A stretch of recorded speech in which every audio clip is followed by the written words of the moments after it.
Hey, classic rock fans, do you like Ketchup? Well, we love it, and here's why.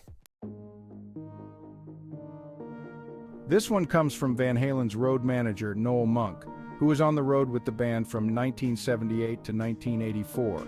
There are groupies and there are groupies, but the Ketchup Queens are a new addition to the Groupie Hall of Fame.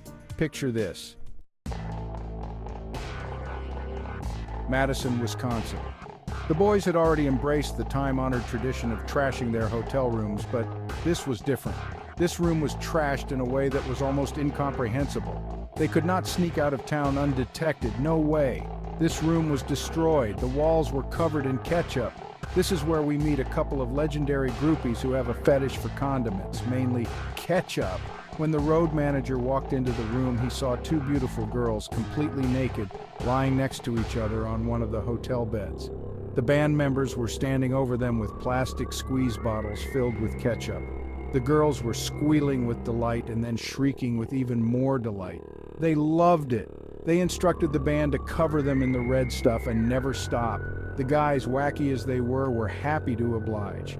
When the road manager returned, the room was in complete disarray.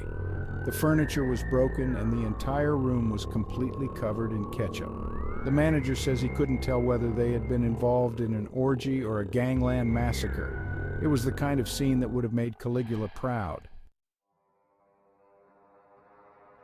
He stated, "The next morning I had a meeting with the hotel management who sheepishly asked, 'How bad is it?' Then I gave him the gory details and proceeded to write a humongous check for damages, and there were lots of them."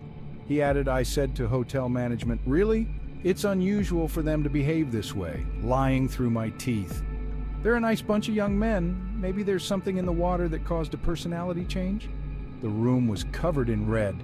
This was Madison, Wisconsin, where people tend to be a bit more well-fed, so it took more than a few bottles to get the job done, and the walls did not need to talk to prove it. We've got more true stories of classic rock on the way, so stay tuned.